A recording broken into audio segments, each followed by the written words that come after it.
Hi everybody, it's me Jill and welcome to Jill Informed. This is the recap of The Real Housewives of Beverly Hills, Season 12, Episode 22, The Reunion Part 1. Alright guys, we made it to the reunions, and Part 1 begins with the trailer that we probably have all seen by now, but just to refresh your memory, we start with 9:47 p.m., end of reunion taping. Kyle is in tears. She says to Andy, "I'm really not okay right now. I don't want to sit here for the toast. Can I leave?" And Andy's like, "Doug, what do you want to do? Kyle's a wreck." Oh no. Then we get the rewind 23 minutes earlier. Kyle crying. "I need to be in a better place with her." I think she's talking about Kathy, who at this point is sitting right next to her. Rewind 1 hour earlier. Kyle's crying. I mean, she probably is, but we're showing Garcelle. "You're going to hurt her, and she's your friend." Garcelle talking to Lisa about Kyle. Kyle boo-hoo Richards. And Lisa kind of slowly shaking her head. "No, I'm not going to hurt her. She's hurting herself." Bzzz. Rewind 2 hours earlier. Kyle's crying. Kathy to Rinna, "You fight with everybody. What you did to my sister, and you drove Lisa Vanderpump off the show." And the list goes on and on. Bzzz. Rewind 10:53 a.m. The ladies are just walking onto the set, and Kyle, I think, says, "Oh, it's the Beverly Hills Hotel." Then there's some lighthearted scenes and a bunch of stuff that we're going to cover when I recap the actual episode, so I'm not going to go into those right now, because some of it's good. All right, it is 5:52 a.m., still dark out, and it looks like Erica is the first to arrive. 6:04, Garcelle. We see all the ladies getting out of their cars. 6:20, Crystal's there. Then there's a lot of Kyle is up on a balcony. Side note, it looks like they're in a motel. Their dressing rooms are outside. And some are on the first floor and some are on the second floor. Kyle's looking over the balcony when Dory gets there. And she's like, "Hi." So I don't know where they are exactly. If you guys have the skinny on that, go ahead and leave it in the comments. Anyway, there's just a bunch of little, Garcelle is saging her dressing room. There's a scene with her and Sutton having, I don't know, I think she's eating a salad and they're sharing the bacon. Now we see everybody in glam. And Andy is walking onto the stage and he sits down. Side note, you know what? I'm really actually kind of happy that they skipped the part where Andy goes to each one in their dressing room and says, "What are you excited about today?" Or "What are you the most nervous about?" I don't know. I was getting tired of that. So he sits down. Rinna is the first one to walk out onto the stage. And he goes, "Hi, Rinna." And he's like, "Wow, manila envelopes full of receipts." And she's like, "Of course. I'm not a fool." She's tucking these giant envelopes behind her, pillow that's behind her. No doubt they are filled with text messages printed out in a very generous 125-point font. I don't want to put on my reading glasses. They're bigger than my regular glasses. My whole face is covered. Okay, everyone else is out there now and they're getting mic'd and they're getting situated. Erica, "Did you get a reduction?" And Kyle goes, "Oh yeah, I don't need those double Ds anymore." So she and Crystal are like, "You look great." So everyone is seated, the show begins, and Andy starts by saying that we're one housewife short, but Diana will be zoomed in from her home a little bit later. Okay, A, I heard she was doing this from Hawaii. And B, why check on her later? She should have to sit through this 12-hour marathon like everybody else. Right? And 3, I can't wait to see her. Is she going to be pale or sound congested? Is she going to be sweaty and running to the toilet every 5 minutes? I can't wait to see how sick Diana looks. I mean, I don't wish her any ill will, but I do want her to look unwell.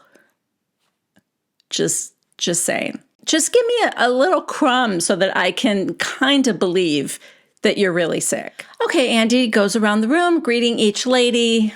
As usual, he notices Kyle's blonde hair, but not her breast reduction. We talk about Dorit's reunion hair and how she brings it every reunion. This time it's a braid like just full of junk.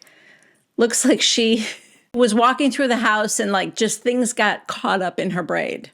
So a lot of stuff in that braid is what I'm saying. Rinna pulls a tiny ceramic bird out of her clutch. Hi, Auntie. Lois is here with me today. And I feel like the angels are protecting me. Auntie's like, wow, that's nice. What's the over-under on those angels flying away before this whole thing ends? I think at some point they're going to be like, oh, yeah, this is not who we should be protecting. Then we talk about the chicest wind chimes and homeless, not toothless. We see a whole montage of Dory calling everything chic when Jamie Lee Curtis was there at Kyle's. And then he said, and we have Jamie Lee Curtis here. And everyone's like, no, real? And he goes, just kidding. And then she actually walks out, which is no surprise to anyone because they've been leaking that for like a week now. She does tell everyone that the day she had no idea the impact of the Housewives because the day that she appeared on the show was the single best day for her charity. And she has rebranded her charity, My Hand in Yours, the chicest children's charity. And they named the wind chime after Dorit. Side note, if I'm Diana, I'm thinking, I'm the only one that donated $25,000. And you're naming the wind chimes after Dorit? I'm afraid so, Diana. I mean, there's still hope that she decides to rebrand the license plate frame for Diana. Does it have diamonds? No, it's plastic. And just before she goes, Jamie Lee Curtis gives the ladies the weirdest gift. I mean, I get the tie-in because the movie Halloween is coming out. So she gives each of the ladies a pumpkin with their faces carved into them. And then she says, and you can take them home. They'll be in your dressing room. Jury's still out on whether they will ship Diana's to her in Hawaii. I mean, thank you. Look, whoever carved them is very talented. Although I will say that Kyle's looks a little bit more like Sonia, but the rest are, well, Erica's is kind of giving me a Mariska Hargitay vibe. And I don't even watch Law & Order SVU, but I feel like it's a little more Mariska than it is Erica. They're still very well done. So when Jamie Lee Curtis leaves, this is, and for all of you out there who also have OCD, I know this bugged you as much as it's bugging me. When Jamie Lee Curtis left, Andy said, can I ask a stupid question? And Erica quips, when don't you? And everybody laughs. She's like, sorry, I'm just a little bitter. And Andy goes, and we're just getting started. And then we go to a commercial and come back, and we never find out what the stupid question was. I'm sure it's unimportant, but it just kind of drives me crazy. Okay, so now that we're back from break, we begin to talk about Garcelle and her son Jax and how he has been attacked on Instagram. Andy says the comments were racist and unsettling. And Garcelle's like, yeah, it was the meanest thing that could be done to a child. His first week of high school, they were sending him pictures of Garcelle in Playboy. And Andy makes this face, which I don't know. If I were Garcelle, I'd be like, they were beautiful, Andy. No, of course, how horrible to send that to her son. And then she said the worst comment was that somebody said, if it wasn't for your white daddy, there'd be a knee on your neck. Yeah. That text went on to say, tell your mom to leave Diana alone or you'll deal with us. There's a part of me that really wishes that they didn't blur out that person's name, but it's probably for the best. It's the most responsible thing to do, right? If they didn't, there'd be threats against that person and it will escalate. And, where does it all end? It's so troubling. Does it all really boil down to we have a massive mental health issue in our country? Is that what this is? We're not serving the mentally ill well. I don't know what it all means, but even my first instinct to say, air that person's name on the television show here, that would have been disastrous, Obviously, more violence is not the answer. And at the end of the day, that miserable person has to wake up every morning and live their miserable life. In a lot of ways, I guess that's punishment enough. I mean, look, if that even is a human, right? It's probably a bot, but still, it's just so gross. Anyway, apparently, Rinna was like the first to condemn all the attacks on Jax. And she's looking very like, that's right, that was me. But should you be applauded for that? I mean, isn't that just common sense that we condemn that kind of behavior, that threatening behavior? Should she get a medal for that? Then we just get into how extreme the comments have gotten in general. These women are getting death threats and, their families too. Andy then makes like a statement for Bravo that, we don't condone this in any way and blah, blah, blah. I don't know. The ladies thanked him for saying that, but it's just not going to mean anything. It's not going to change anything either. And anyway, Andy says to Garcelle, when you clicked on the people, it was a lot of bots, not real people. So someone must have been behind it. Did you think it was someone in this group? And Garcelle said, yes, I did. Absolutely. I don't necessarily think that they would have said that, but they may have purchased bots. And she said, and it was directed at my children. So I felt that it was somebody who wanted to get me off the show. Because what better way to do that? Don't attack me, attack my kids, because of course that's what will make me leave. And she said, but I do have an ongoing investigation. Yes. Okay, next we move on to Dorit's break-in. She tells Andy that, it impacts every part of her life. It affects her marriage. She questions what kind of a mother she is. And, I get it. And Andy said, how did you keep your cool? And she's like, basically just like Mama Bear kicked in. And she figured out how to get them to leave without killing her or her children. Andy then mentions that there are a lot of people who don't believe that the break-in was real. And we see a headline about it, like PK was doing it for insurance purposes or something like that. But side note, well, you guys already know I believe her and I have my own reasons for that. I totally 100% believe her. But think for a second, if that was PK wanting to, commit insurance fraud, can you imagine them formulating this plan? I just see him like sitting at the kitchen counter going, okay, I'll be in London. You'll be home alone with the kids. It's ridiculous. I'm not saying that PK is above that. He would never do that. I don't know. Maybe he would. But they wouldn't do it like that. With the kids home, if I were Dory, I'd be like, I might go along with your plan, but I'm not doing this by myself.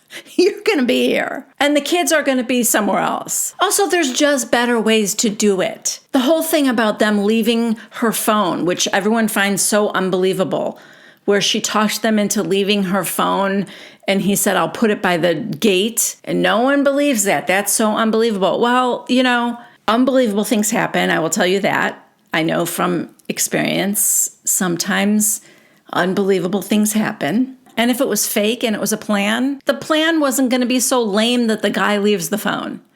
I'm just, whatever. So Andy asks if it's resolved. No, it's still an ongoing case. And he asked, have you replaced any of the items? And she said, well, I would never do a repeat purchase, And everyone starts laughing. Kyle's laugh, that sound like when you're playing a game, like a video game, and you lose? That's what Kyle's laugh sounds like. Okay, so Dorit goes on to talk about, her experience and how she's moving on from it. And Andy stifles a yawn while she's talking. Second year in a row. Dorit's like, am I boring you, Andy? And he's like, I'm sorry, I swallowed a yawn. And she goes, second year in a row. Then we get a flashback to when he did it last year at the reunion. Oh, God. So as Dorit is talking about her diagnosed PTSD, Kyle jumps in and says, did I tell you guys that I heard from the guy who robbed us? And they're like, what? No. Apparently he reached out to her sister-in-law. That sounds weird, but whatever. And he said he's got all of Kyle's stuff in his grandmother's basement. And he's been sending them pictures of it. So Kyle said, we sent him some money and now he's like, I think you're going to go to the police. And we're like, we're not going to involve the police. And Erica goes, you sent him money? Why? He's a criminal. I mean, if anyone would know. Anyway, the whole time Kyle's talking, she's playing with her Edward Scissorhand earrings. I don't know. I can't figure them out. They look like the Wolverine's hand. Next, it's Crystal's turn in the hot seat. We get a montage of basically the age difference between Crystal and the rest of the housewives. And yay, we get to analyze the word violated again. As in, I feel violated having to watch this again. Andy asks her why she ended up speaking up about her eating disorder. And she said that, in general, Asians are very quiet. We keep things private. And she just thought, you know what, if I can get across that this is different for everyone, maybe there'd be more understanding about it. I don't know. Then we get this great viewer question. Alexa from Pennsylvania says, Kyle, why was it okay for you to talk about your eating disorder when Crystal was talking about hers, but it was wrong for Sutton to bring up her miscarriages to Diana? Isn't that the same thing? Yes. Kyle actually says, yes, it is, and my behavior at Garcelle's party was terrible. But then she kind of blames too much tequila, and I just said it wrong. Sutton deserves that full apology. Don't water it down with excuses.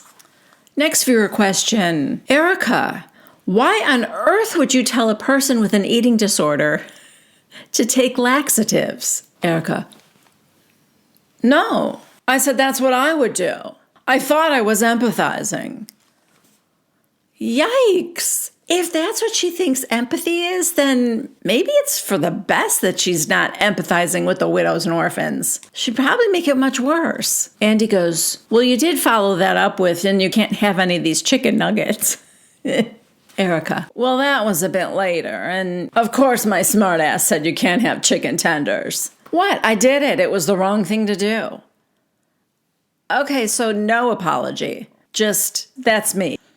I'm a smartass. Viewer question. Crystal, how do you feel about Dory sharing that you throw up every day? And Crystal goes, yeah, that was not okay. Dory, really? She is shocked. And she goes, when I shared that with you, it was private. She kind of starts crying and she's like, it was not okay. It felt very gossipy. Yeah, I mean, they were kind of all gossiping. Well, Dorit is shook. She's shook, people. And I know what shook looks like. Dorit's she thought that everybody at the table heard, that Crystal told everyone at the table, but Crystal's like, no, I was sitting next to you. I just told you. So Crystal said, well, we can have a conversation about what's private and what isn't. But that felt terrible. Dorit, well, I'm truly, truly, truly, truly sorry. And it didn't feel like she was even truly sorry, let alone 4 times truly sorry. I think Dorit is still yeah, jury's out on whether I really believe that was private. Now we get into Sutton's very dark comment. How everybody thought that Crystal was implying that she said something racist. And as they are all trying to get to the bottom of it now, Crystal says, well, it wasn't anything specific. Oh, girl. Are you kidding me? That catches everybody's ear. Everyone gets quiet because they are shook, people. No, they are. Everyone really is in shock. And Rinna. So Andy goes, it wasn't? Crystal's like, no, I mean the overall conversation. That's what made me feel a certain way. Andy goes, why not say that? And Crystal goes, did you guys not get that from me? Oh my God. Crystal, you are so bad at this. Everyone's like, no, are you kidding me? No, you were very specific. And she was. She said it was something so dark that she wouldn't repeat it because that's how dark it is. And now she wants us to believe that it wasn't anything specific. It's just the overall tone of the conversation. Crystal, you're so busted, girl. I'm sorry. I was rooting for you too, but this is This is bad. Andy says, so on Watch What Happens Live, when I asked you if that was the comment, you said, no, it was something much worse. See what I mean? I'm not sure what comment he was talking about. Was it the I don't see color comment or the thing about the pool? Do you remember that? My daughter was in the pool with a black girl and a Chinese girl and a redheaded Irish Catholic girl. And I thought, that's the way it should be. I mean, which, on the surface sounds nice. Of course, that's how it should be. But,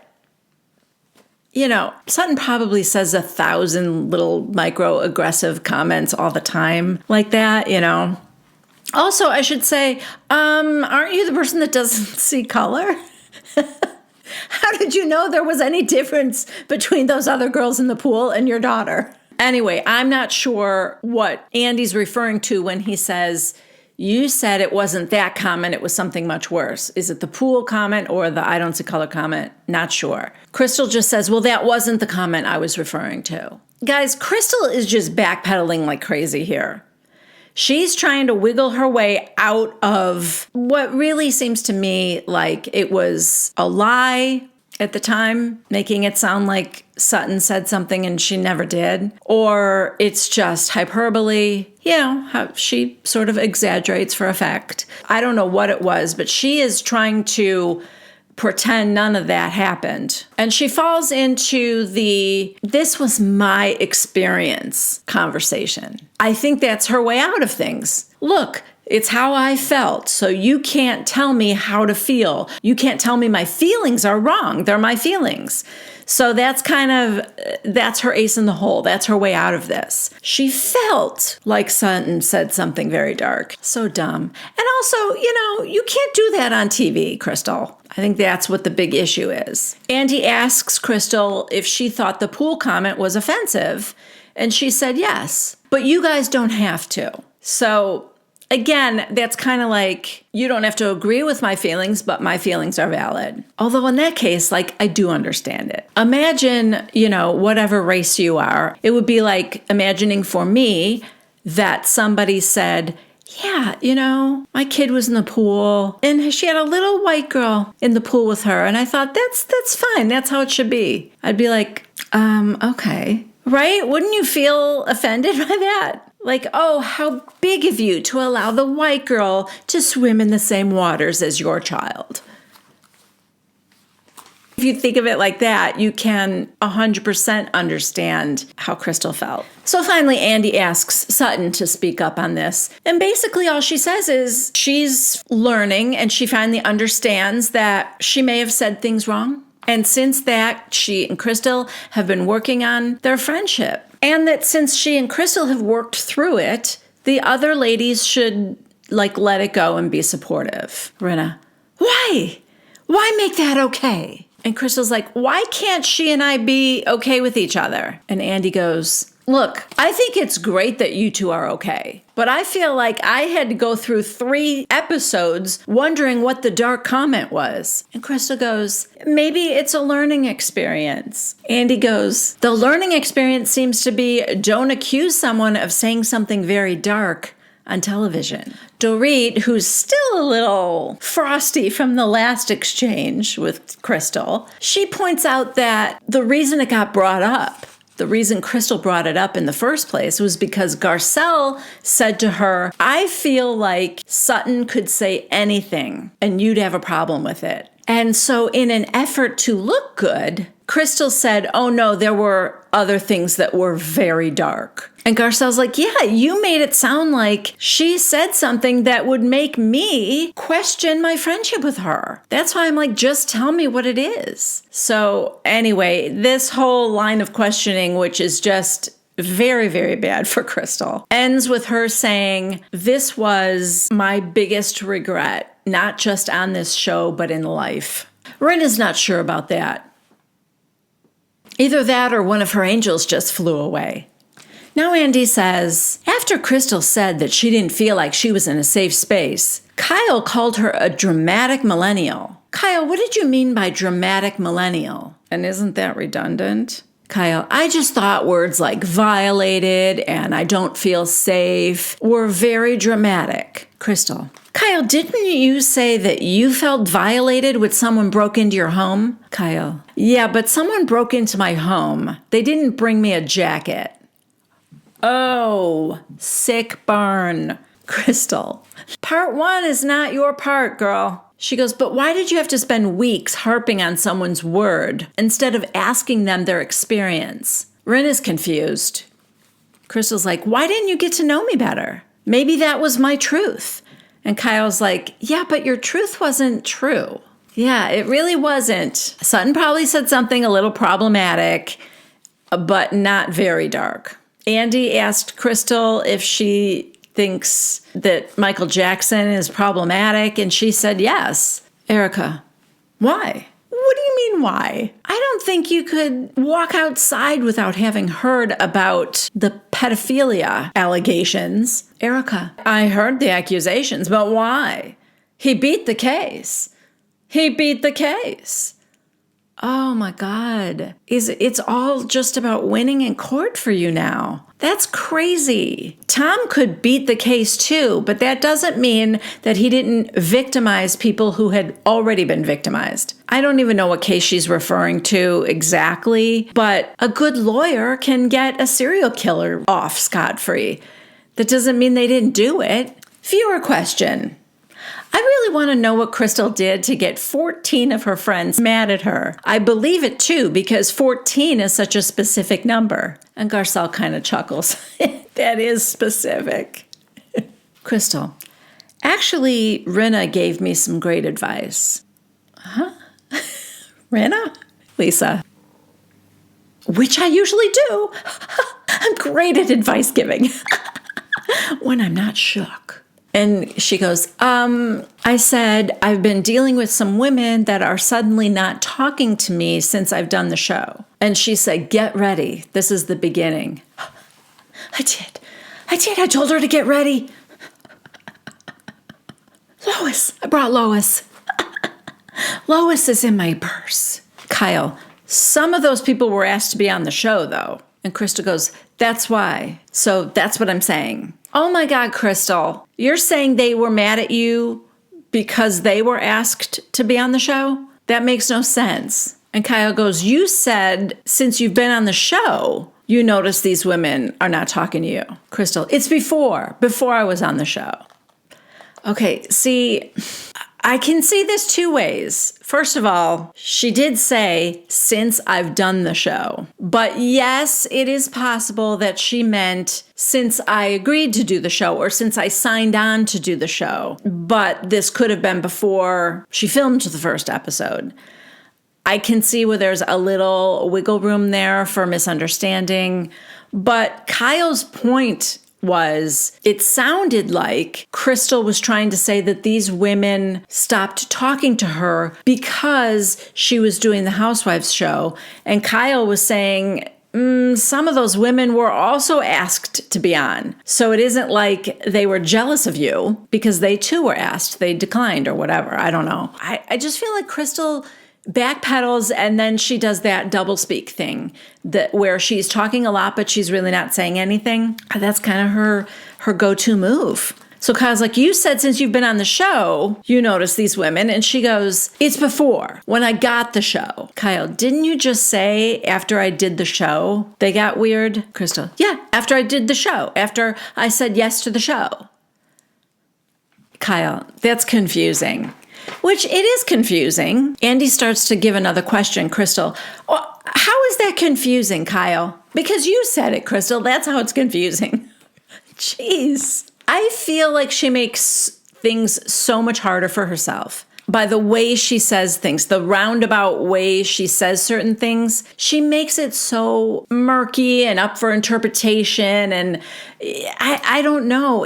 I'm not sure if it's an insecurity that, like, when she says something, she says it sort of vaguely so that she can test the waters. How are people taking what she said? And what is there a way I can kind of wiggle out of what I said? I don't exactly know what she's doing. She clarifies that by saying, before I filmed. Kyle, okay, so it has nothing to do with you getting the show. Now she's saying to Andy, because I heard about stuff that has nothing to do with the show, but I won't say anything about it. Well, good thing you didn't say anything about it. Oh, and here comes Diana. Again, Andy makes a point of saying that she's joining them from home because she's sick. It's not from any room that she's filmed in before, so I don't know. It could be her home. It could also be a place she's staying at in Hawaii. I don't know. Andy points out that she looks pretty good for being sick. And she says, "Oh, you should have seen me this morning." I woke up and I had a headache. I felt congested, so I took a hot bath and then I slipped in the bathtub and I bumped my head and I started bleeding and I'm still bleeding. Just so you know, I'm doing the show even though I'm bleeding right now. And my doctor said you need bed rest. But Asher said, no, get out of the house. He pushed me to go to a party. But at the party, I became a villain, and so I took my Birkin, you know, the one with the diamonds. Look at the clasp. It has diamonds. Did you see the diamonds on the clasp of my Birkin? So I took my Birkin with the diamonds, and I grabbed a Banksy off the wall, and then I put it all in my car, even though I was still bleeding. And I brought them both here to the beautiful island of my home. I'm at home right now. I don't feel well. Did I mention I am bleeding? Andy, well, I want to start with some burning questions. Your lawyers have been busy with cease and desist letters because of rumors online that you want to clear up. I guess the biggest is that you were a madam and your book was actually a catalog of hookers, including Rinna. That's right, I'm in it. I'm not wearing a thing. I didn't get any calls, though. No one requested me. Diana, nothing is further from the truth. I am very proud of that book, and it has done a lot of good for a lot of people. Those girls made a lot of money, is what I'm saying. It broke my heart having to defend something that was so special. Oh, yeah. So special that when Dorit asked you about it, you didn't even want to talk about it. That's how special it was. You know, if you knew there were rumors out there about it, you should have talked about it. Tell us how it got made. Tell us what was the inspiration. Are the women models? How did it come about? Tell us all the details that would allow us to have an alternative to It's a Book of Hookers. You know, you have the biggest platform being on this show. Why not defend yourself? Andy, you've also been linked to Jeffrey Epstein. What's the connection there? Diana, well, I never met that man. And the picture of me standing with him, that picture that was taken in 97, somewhere in New York. In 97, I was refugee in London and I didn't even have paperwork. So, actually physically impossible. Andy, you've been linked to everyone from Justin Timberlake to Guy Ritchie, too. Diana, femme fatale. Oh my gosh, I am very busy, huh? Yes, they are my friends. Am I allowed to have friends? Andy, I love that Andy is just shooting the questions. He doesn't answer her at all. Andy, we got a lot of questions about you licking your lips. Diana, oh my God. Right now I am thinking, don't lick your lips, don't lick your lips, don't lick your lips. It's a nervous tick. It's not attractive. I am so sorry. I'm so sorry you had to see it. Andy, you recently caused a bit of a mess with a woman behind Instagram account Philly Diva. What happened there? Diana, I am mortified by it. Black content, I just thought I associate it with like the dark web. I don't even know this story and already I'm like, Jesus, God. Okay. So black content, she associates with something not positive. I did not associate it with a female, a woman, or her skin color. None of that, Crystal. I couldn't believe it when I saw it, so I called her out on it. That's my job here on this show. And she was screaming like, can you believe there are Black content creators out there? And they admit that they write mean things just to troll us. And it was then that I understood that she doesn't understand what a Black content creator is. Andy. Diana, you said if people were so passionate about the orphans and widows, that they should put their money where their mouth is. And you recently announced that you would give money. Did you? Diana, I did. Money has been given while Erica fights her legal battles and her hands are tied. I feel like we can join efforts and help. Oh, yeah. As soon as Erica's hands aren't tied with the legal stuff, I'm sure she'll also be donating, right? Andy, Erica, what was your reaction to Diana donating? Were you pissed? Because it kind of seemed like a troll thing. Erica, no, not at all. I think she's saying if we're going to continue to hammer, what about the orphans and widows? Why doesn't somebody do something? I don't know. Listen, while they're waiting for the courts to make their decisions and get their money back to them, or I guess to them in the first place, they never even saw a dime of it, some of them. While they're waiting on that, then if Diana wants to give them money, great. It's not going to hurt Diana at all. And I hope she's considering giving to the burn victim too, because he actually needs that money for surgeries. That's money he doesn't have. So yeah, I mean, if she wants to, fine. I don't think anybody should feel obligated to do that though, other than Tom Girardi and his law firm. Andy. Diana, a lot of people accused you of being behind the bots that harassed Garcelle's son. I'm curious, Garcelle, what's going on in your mind? Was there a point where you thought she was behind it? Garcelle, yeah, I did think that, absolutely. Diana, you think that I would ever send that to Jax? Garcelle, I did. Diana, you obviously have a very low opinion of me if you think that I would bully a 14-year-old. Garcelle, yeah. Diana, I don't know how evil I must appear that you would even consider that I would do that to Jax. Roll footage. You want a villain? Here I am. Remember that? That's how evil she thinks you could be. Garcelle, Diana also sent me a threat. Diana, so you... Garcelle, excuse me? I'm talking. Can I finish, please? She also sent me a threatening text. Andy, what was the text, Diana? Diana, I asked her to take pencil, the name, when we were getting death threats. Garcelle, first of all, Jax was at his dad's when the really horrific text came in about the knee on the neck, and it mentioned leave Diana alone. He wrote on top of that text, you've gone too far, and he reposted that. He's a 14-year-old kid, and he got this horrendous message. He's not thinking, let me take out Diana's name so that she's not implicated. He was afraid. He had had enough. So Diana thinks we should have taken her name out of that. Diana, no, I said the pencil. Protect our families. Garcelle is getting pretty upset right now, understandably, and she goes, he wasn't thinking about protecting anyone but himself. Kyle, sitting right next to Garcelle, she goes, I think she's saying pencil out her name and then repost it. Garcelle turns, flips over to Kyle, and she goes, are you kidding me? You want me? Wait a minute. You think in the middle of protecting my child that I have to then save all of you? Erica, you don't have to save me. Thanks, Erica. Garcelle, that is outrageous to me. Kyle's like, I'm just saying I think that's what she was saying.